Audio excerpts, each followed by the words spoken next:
All right, folks. Hey, we're welcoming Danny Scarborough. He's going to kick us off with some killer fly tying tonight. If you've been into the shop, even if you didn't realize he tied them, the best flies up on the board are some of the flies that he's tied. So he's showing you a really cool pattern he's been working on here. Do we need to bow his feet or anything? What's that? You can do whatever you want. It's going to cost, it's $5 to look at. Oh, okay. All right. I'll just listen. So, anyway, welcome him.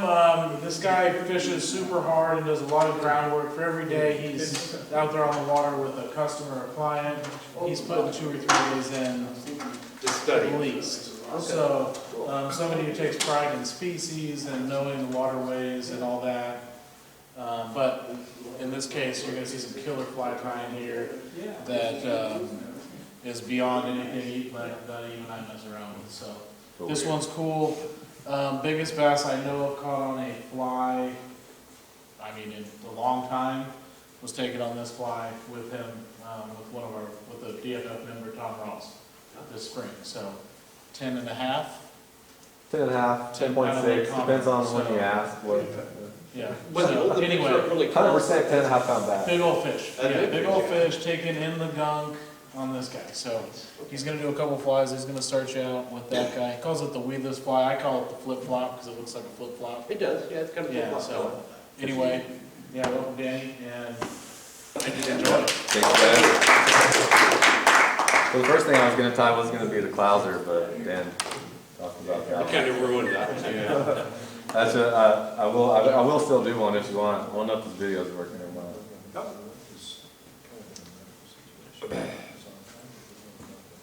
Just switch to y'all's logo. Oh, okay. Technical difficulties. No, we're good here. I didn't touch anything. Yeah, that's what they all say. But this clouser is kind of my go-to this time of year. That's why I was going to tie it first. But we'll do that one first just because he gave it all. He said I tie good. That fly's too simple. But yeah, this guy right here, just a weedless fly for throwing in the slop. The stuff you're usually scared to throw in with a fly rod, and that's the point of it. Most weed guards and stuff just don't work as good, and I want something I can just throw in, tick, tick, tick, tick out, and not worry about it tangling. The only way it's going to tangle is if you wrap something. And then from there, I tied on a jig hook. There's a bunch of different jig hooks, but these guys are good and extra heavy, and if we had used a different jig hook, it could have straightened the hook out on that big bass. That's how, I mean, it was buried in that fish's lip. Kind of stabbed me coming out of its mouth. There's plenty of good hooks out there. But yeah, just do a thread base first, like you do with most of your flies, with all your flies. What size was that? This is a 1/0. I'll do them down to size 4. But so that, like the day we caught the 10-pound bass, we're just going to talk about that all day, I guess. We were throwing like a little size 4 one, and it was kind of moving the stuff, but it really wasn't moving enough. So I went to the 1/0, which is heavier weight, pushes more stuff, and that's when we got the fish to react.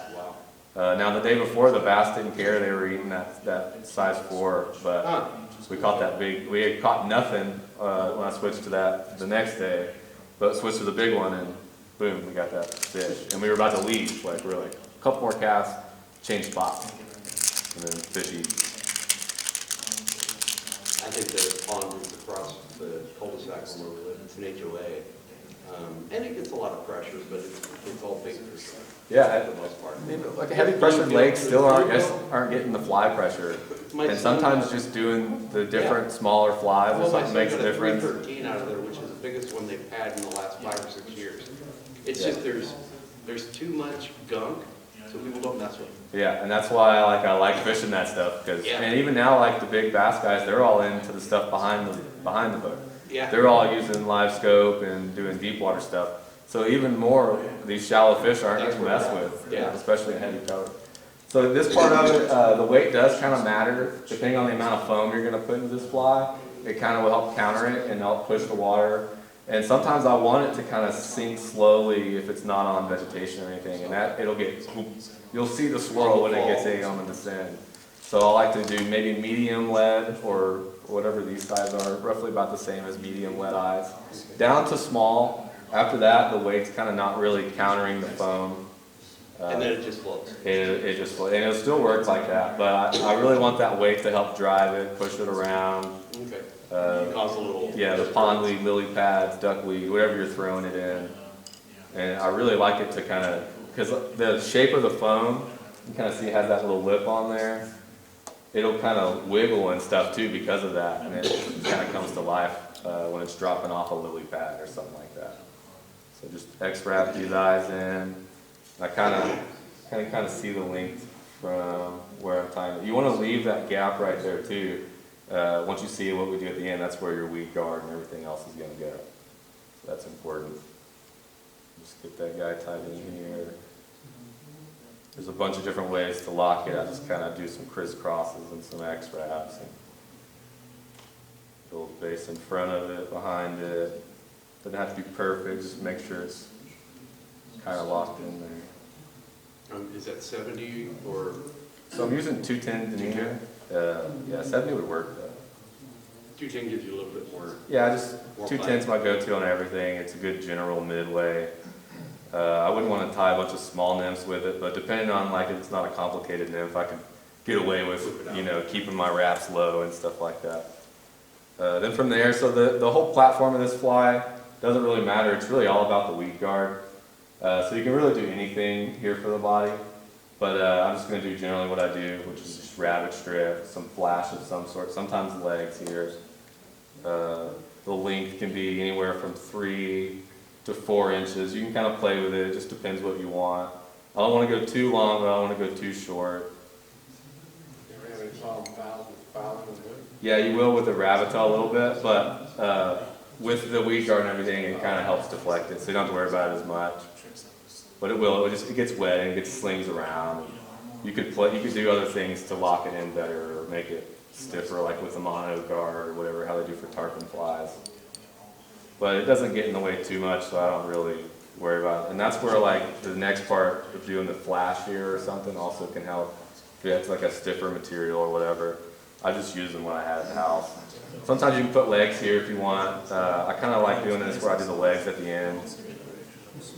For that size fly, what weight rod do you like to throw? Definitely throw in like a 7 or an 8 weight. Yeah, bigger rod. You can go bigger too. Depends on what you're doing. Most guys that are doing big bass stuff in Texas throw in 8 weights. But if you go bass fishing with Dan, you might be throwing a 9 or a 10.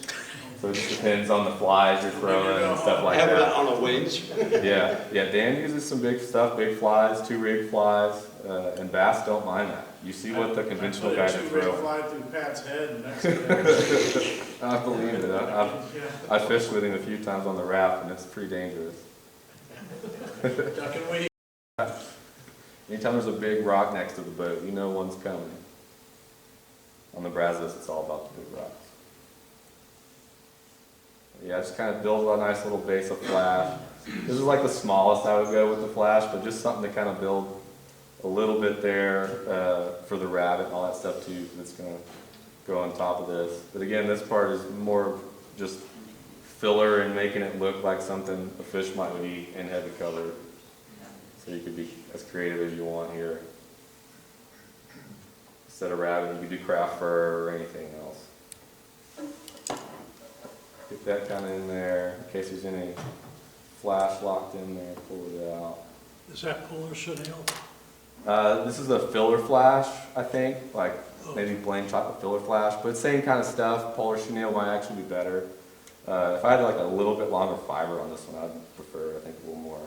But the fish won't care, so any of that stuff could work. Even getting some prelix and chopping it into to what you want would work. I think the uglier the fly is, sometimes it works better. Yeah, it wouldn't matter. Doesn't look- Ugly flies catch fish, so do ugly people. Yeah. But By I the way, would they not can't tell the difference. make that up. That's off of a fly fishing video. And again, anything could go here. You could do sinuous laser dove. You could do a hackle collar. I'm just tying in some rabbit strip and wrapping it. It's not even cross-cut rabbit strip.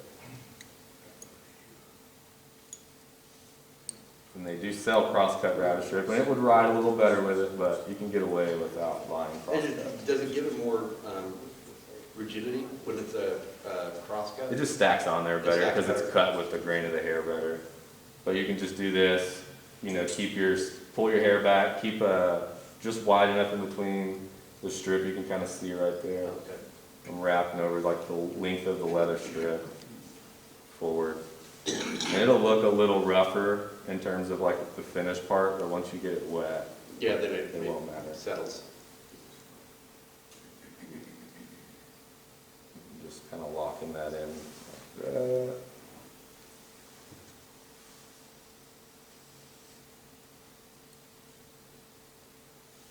And just cutting that out of the way. And then here, after you cut this, you could still do like a stas or more flash or something, but again, just keeping it simple and effective. Just kind of clean that up a little bit. And a little amount of thread wrap forward. And like with a cross cut, it wouldn't be as fluffy as that maybe is looking right there. But it's the same thing, same concept. Once it's fried, it'll look good.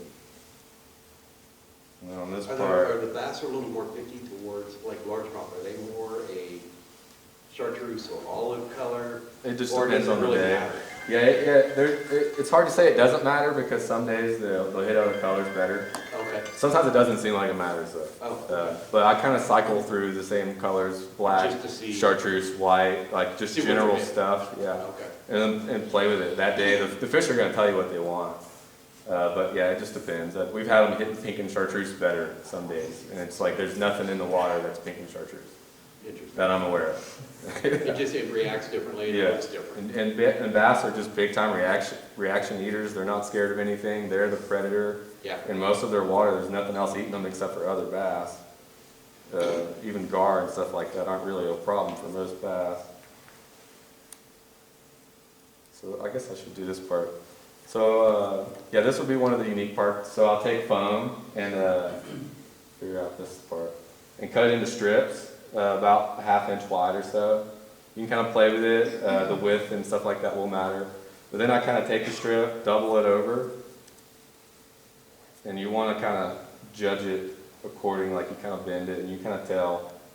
It's hard to get on the video the way I really want Is this to. 1 mil foam? This is just the craft foam that you buy at a craft store. So I don't really know the I exact. think they are 1 mil. I You can think buy one you're or probably three. right. Yeah, I figured someone would Sometimes correct me. twos, yeah. But it's just the one that you buy at the craft store that like they'll have them in stacks at Walmart or at Yeah, they're like 99 Michael's cents or whatever. a piece or Yeah, something. yeah. I buy. You get more in bulk there, so I buy that stuff. But yeah, fold it over. You want it to probably be about, I'd say like 6 inches is about the length altogether, to keep you kind of in the right zone for it fitting on the shank of the hook and everything right. But then I bend it over. I'm having a hard time with the video. Bend it over and I cut the corner there and cut a corner there, and this just kind of helps shape it for where I want to tie it in at. And then I take and kind of mash the pointy end there and get it ready to tie in on the hook. And I just want to put on just enough where I can bend it in there. You can kind of see it there, but it touches the back of the ball eyes, the lead eyes if you're using lead. And you take and do 1 wrap, 2 wraps to secure it, and then several wraps to kind of make it tied in there. You can really get a bite of it if you want to. But if you're a fly tyer and you're tying this yourself, which most of you obviously will be, the one thing about this fly is once the foam gets beat up, you can rip this away and tie new foam in, and you still got a good fly to use. So that's one of the utility parts of this fly. So once I get that kind of locked in, I'll do the legs. Sometimes I'll do the legs before, especially if you're going to be tying in your own weed guards after it gets beat up. Because if not, the leg's going to be in the way. Danny, could you move your device a little bit? Yeah, I got off track. It's really awkward. Until I really think about it. Yeah, I'll grab like 4 legs or so, like whole legs off the package, bend them in half in the middle. Still struggling. Make sure they're kind of even. And then same thing, I'll tie them in, the middle in. Right here, just get a loose wrap over it. If it doesn't lock it, no, we do it this way. Pull it in on the wrap, that's much smarter. I know how to type it on. Then crank down on it once, come over, crank down on the other side. And it's okay if they're not exactly even because you can trim them. The only reason it would matter here is they're two-tone, and I'm trying to make it look good. Get that locked in. And then from here you could super glue it or whatever. I'll do a couple whip finishes. I'm not going to super glue it because I want to be able to tie on another piece later after it's been chewed on. Whip finish, whip finish. Do 2 or 3 just to feel good about it. Cut it, and then take. And just because these legs are kind of connected still, kind of even them out. Then I take this foam, I want this to be on here. And this is an important part of getting your measurement right on here. And I want to get that certain bend in there, kind of like that, and it wants to meet up to the point. So I'm going to put a piece of foam in front of it, and you can press it against the foam, and it makes a mark right there. And now you can take, and you want to stab the foam in the center where that mark is, and that gives you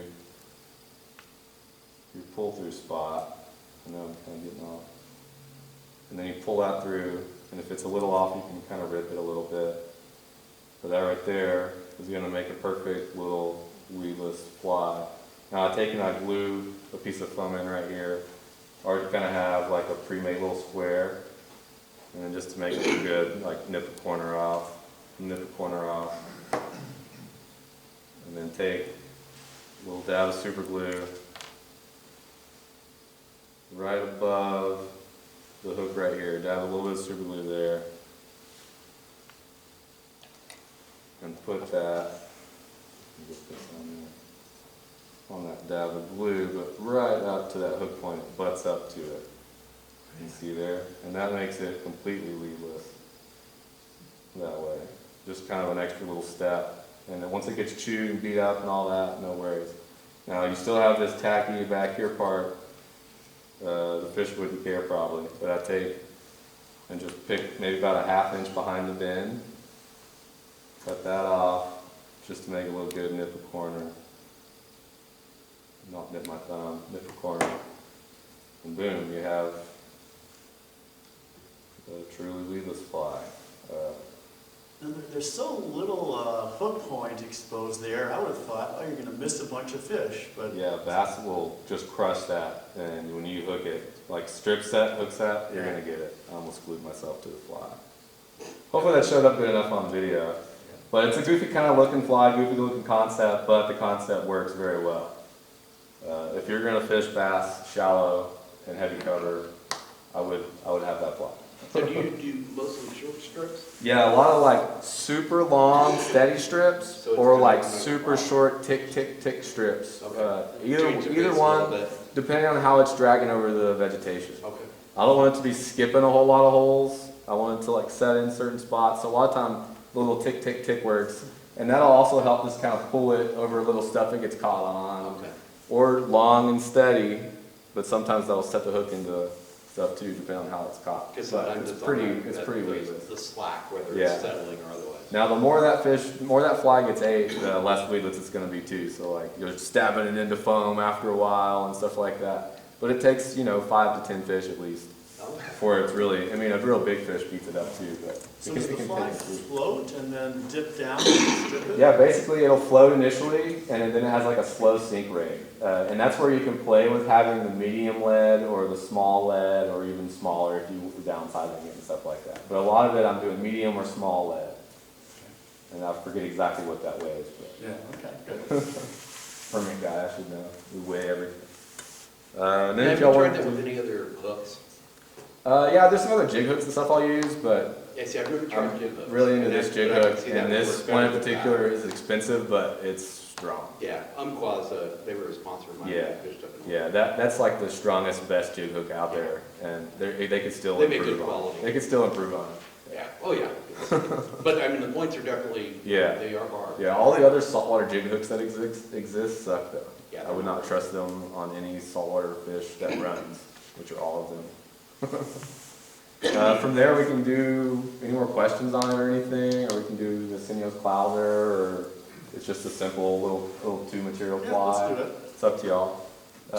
Do you ever do this on a smaller scale, where you might use a 4 or 5 weight rod, or does that kind of defeat the purpose? No, you could, I mean, I fish down to a 6 weight a lot of times on my bass stuff. I originally fished a 4 weight and all that too. The only problem is, is the weight of the fly, and how castable it is. So like the 1/0, you'll probably have an issue with 1/0 medium lead. It's just too heavy, unless you're just flipping it over. But yeah, you could do down to a size 4 or whatever, and it would work just fine. As long as you didn't have too heavy of the lead. Yeah. I was thinking about maybe downsizing this to maybe a size 8. I haven't gone that far.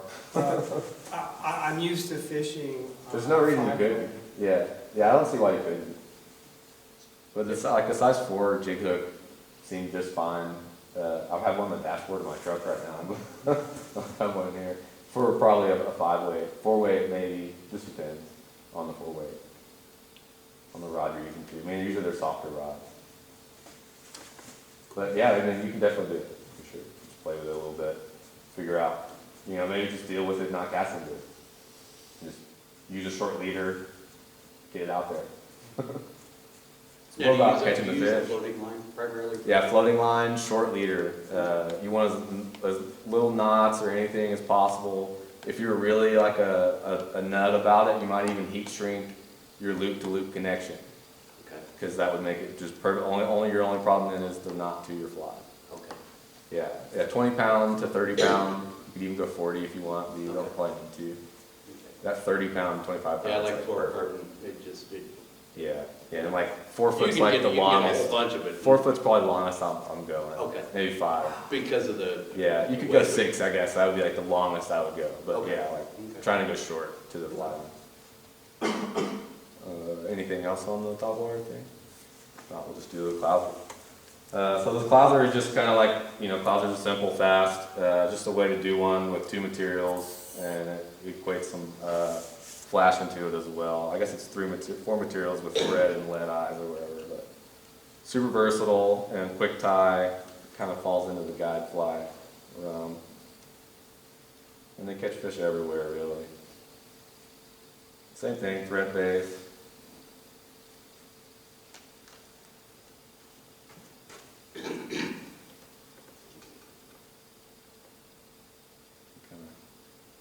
Where I'm going to tie in my lead eyes and give it a stop.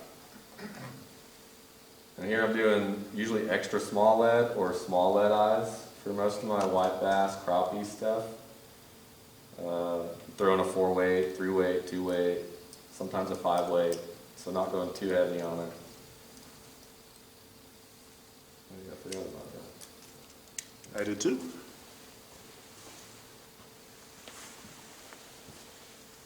Thank you, Peter.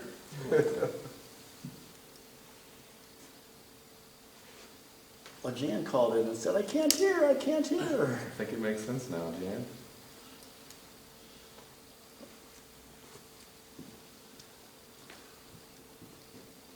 Let's get these guys locked in.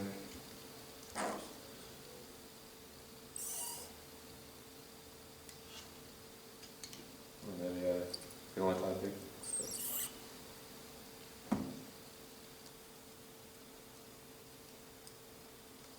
I tie about 150 of these this time of year and use them until about April. White, chartreuse, blue, tan, pink, mostly white and chartreuse.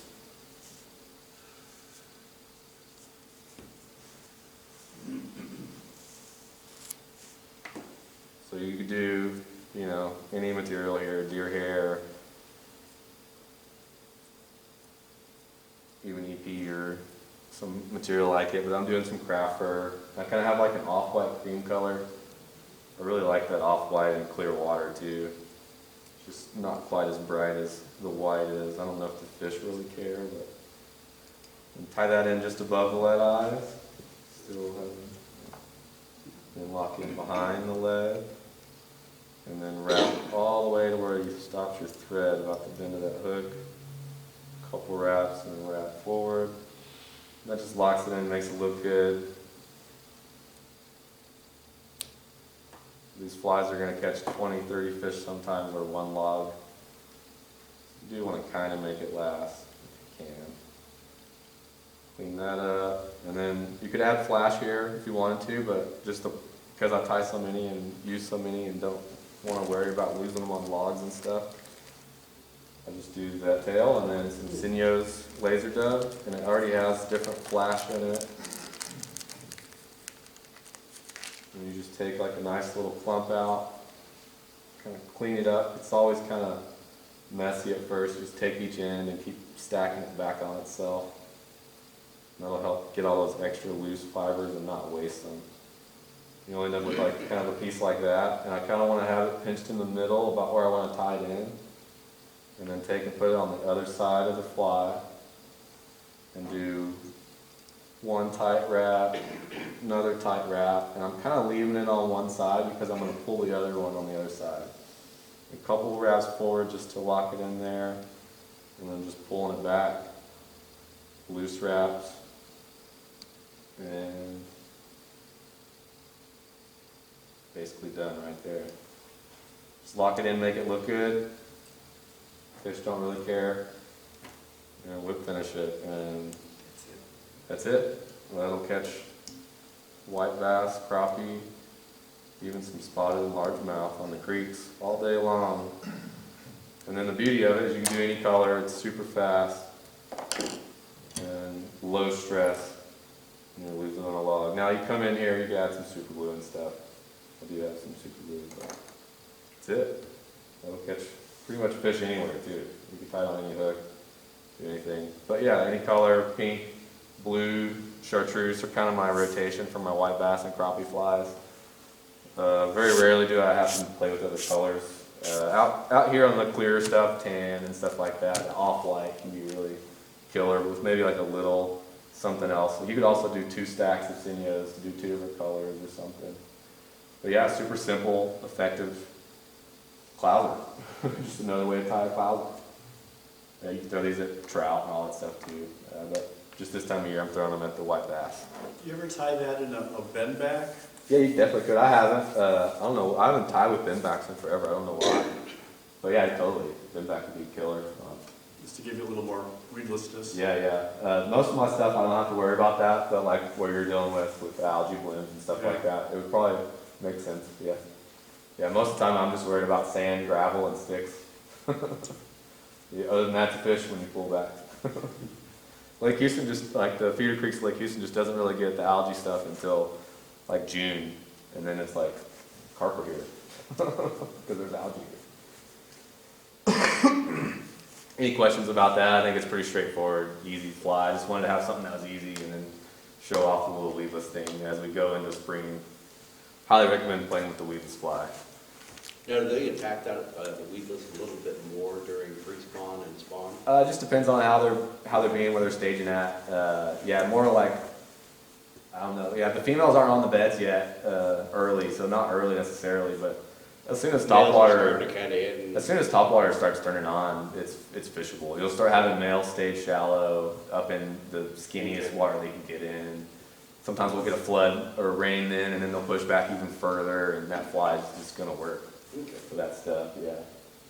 Yeah. Every year the lakes act different according to the rainfall. Yeah, we've got so much moss. Lake Conroe, I've fished a long time, and it's never the same any spring. Yeah, it's algae on the bottom, it's just vegetation on top, and we've like, got... oh, the water's holding 6 inches high this year here, or a foot lower here, and it doesn't take the long fish for are kind of pond to fill up. Yeah, pretty good. it's fun to see how it plays out every year. Yeah, and it's mud. It's a mud bottom, so it's, it always looks dirty. Yeah, and then I don't know what else.